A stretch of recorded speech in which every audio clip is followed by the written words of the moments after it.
அனைவருக்கும் வணக்கம். Welcome to Dharma academy. இந்த வீடியோவில் நம்ம பார்க்க போகிறது வள்ளல் சீரீஸில் 11வது வீடியோ லோக்பால் பற்றி பார்க்க போகிறோம். வீடியோக்குள்ளே போகிறதுக்கு முன்னாடி உங்ககிட்ட ஒரு வினா கேட்குறேன், அதுக்கு ஆன்சர் பண்ணுங்கள், ஓகேவா? என்னென்னா 2026 இதே நாளில் நீங்கள் ஒரு அரசு வேலையில் இருக்கீங்க அப்படின்னா என்ன பண்ணுவீங்க அப்படிங்கிறது தான் கேள்வி. 1, உங்களுடைய அப்பா அம்மாவுக்கு அவங்க பிடிச்சதெல்லாம் செஞ்சு கொடுப்பீங்க. 2, உங்களுக்கு பிடிச்சதெல்லாம் செஞ்சுப்பீங்க. 3, உங்களை மாதிரியே எக்ஸாமுக்கு கஷ்டப்பட்டு படிக்கிற ஸ்டூடெண்ட்ஸுக்கு ஹெல்ப் பண்ணுவீங்க.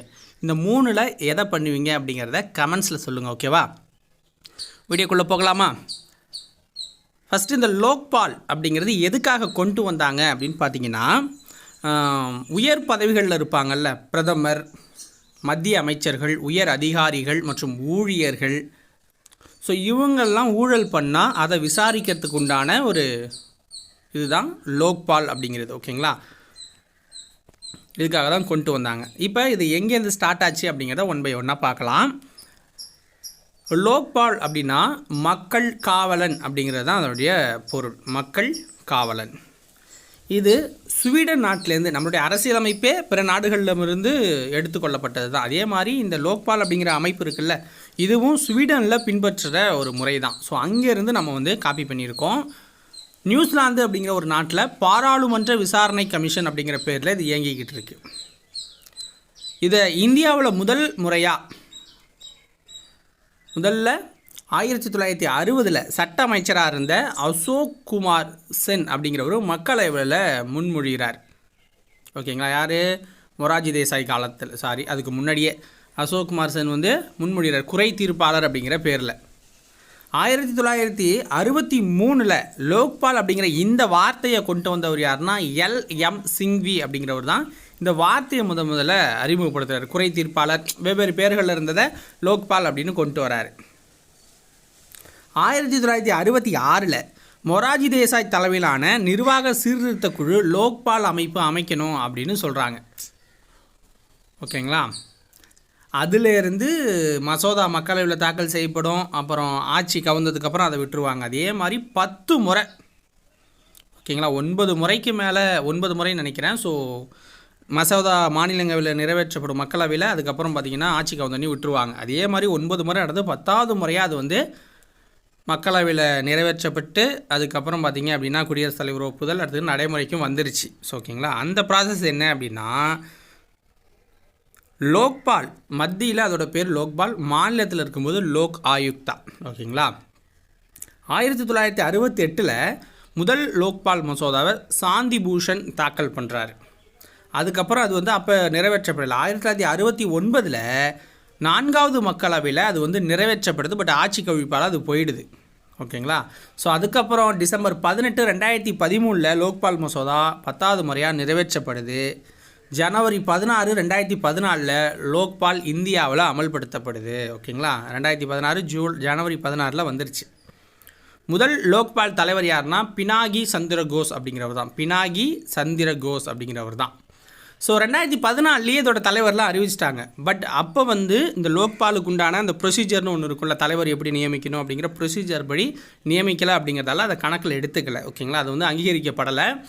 2019 தான் இந்த லோக்பால் தலைவருக்கு உண்டான தகுதி வரம்பு எல்லாத்தையும் வச்சு நியமித்தாங்க. ஸோ இதை கணக்கில் எடுத்துக்கிட்டாங்க.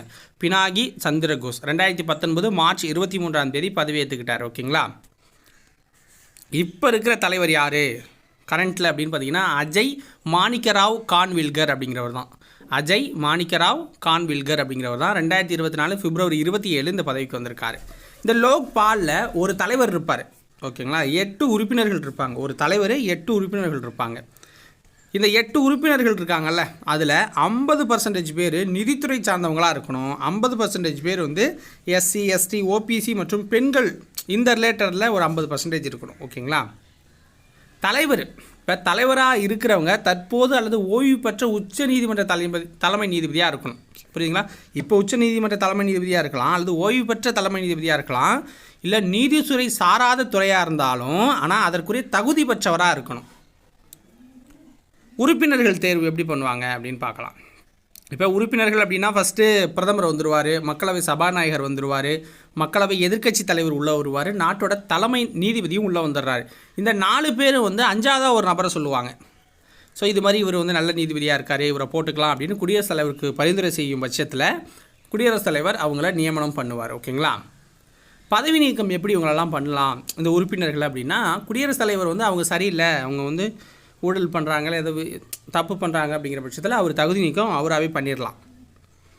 இதில் இருக்கணும் அப்படின்னா இப்போ ஒரு உறுப்பினர் ஆகுனா 25 வருடம் தொழில் அனுபவம் இருக்கணும். இப்போ அந்த நீதித்துறை சார்ந்தெல்லாம் சொல்கிறோம்ல, அதில் 45 வயசுக்கு மேலே இருக்கணும். ஓகேங்களா? பதவி காலம் லோக்பால் அமைப்பில் தலைவருக்கோ எவ்வளோன்னா 5 வருடம் அல்லது 70 வயது, எது ஃபஸ்ட்டு வருதோ அப்போ ரிட்டையர்மெண்ட்டு. ஓகேங்களா? சம்பளம் 2.8 லட்சம், 2.80 லட்சம், அதான் 2.8 அண்ட் 2.5 2.5. ஓகேங்களா? அதாவது தலைவருக்கு 2.8ம் உறுப்பினர்களுக்கு 2.5 தருவாங்க.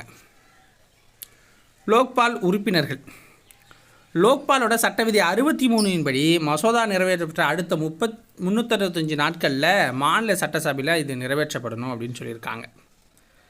லோக் ஆயுக்தாவை அமல்படுத்தின முதல் மாநிலம் மகாராஷ்டிரா தான் முதலாக அமல்படுத்துகிறாங்க லோக் ஆயுக்தாவை. லோக்பால் விசாரணையில் யார் யாரெல்லாம் வருவாங்க அப்படின்னா, பிரதமர் வருவார், முன்னாள் பிரதமர், மத்திய அமைச்சர்கள், நாடாளுமன்ற உறுப்பினர்கள் வருவாங்க, மத்திய அரசோட அந்த குரூப் ABCD பிரிவுகள் அதிகாரிலாம் இருக்காங்க அவங்க, அரசுக்கு தொடர்புடைய ஆணையங்கள் மற்றும் நாடாளுமன்ற சட்டத்தால் அமைக்கப்பட்டுள்ள அமைப்புகளில் உள்ள தலைவர்கள், 10 லட்சத்துக்கு மேலே அந்நிய நாட்டிலேருந்து நிதியுதவி பெறும் நிறுவனங்கள், அமைப்புகள்லாம் வருவாங்க. ஓகேங்களா? இப்போ இந்த விஷயத்தில் பிரதமர் வராருன்னு வச்சுக்கோங்க, மற்றவங்களுக்குலாம் டைரெக்டாக விசாரணை போட்டாங்கன்னா, பிரதமர் இந்த விசாரணைக்குள்ளே ஊழல் பண்ணி வராரு அப்படின்னா, இப்போ நாடாளுமன்றத்தில் உறுப்பினர்கள் இருக்காங்க, இங்கே லோக்பால்லே இருக்க உறுப்பினர் வச்சுக்கோங்களேன், 3/2 பங்கு உறுப்பினர்கள் ஆதரவு தரணும், இது மாதிரி விசாரிக்கலாம் இவர்த அப்படின்னு சொன்னால் தான் அது எடுத்துக்கப்படும். ஓகேங்களா? பொதுவாக லோக்பாலில் ஒரு வழக்கு விசாரணை அப்படிங்கிறது 60 நாளுக்குள்ளே முடியணும் அப்படின்னு இருக்குது. பட் 60 நாட்களில் இப்போ முடியறது இல்லை. ஓகேங்களா? 60 நாட்களுக்குள்ளே முடியணும். விதிவிலக்கு அப்படின்னா உச்சநீதிமன்ற நீதிபதிகளுக்கும் தேர்தல் ஆணையர்களுக்கும் இதுலேருந்து விதிவிலக்கு கொடுத்துருக்காங்க. அவங்கள மேலே கேஸ் லோக்பாலால் உள்ளே வர முடியாது. ஓகேங்களா? இப்போ லோக்பால் ஒரு கேஸை எடுக்குது அப்படின்னு வச்சுக்கோங்க, அது CBIக்கு மாற்றணுமா வேணாமான்னு அவங்க தான் முடிவு பண்ணணும். CBIக்கு மாற்றும் போது அவங்க விசாரிச்சுட்டு இருக்கும்போது இவங்க குறுக்கிட்டு அந்த விசாரணையை மேற்பார்வையிடும் அதிகாரமும் லோக்பாலுக்கு இருக்குது.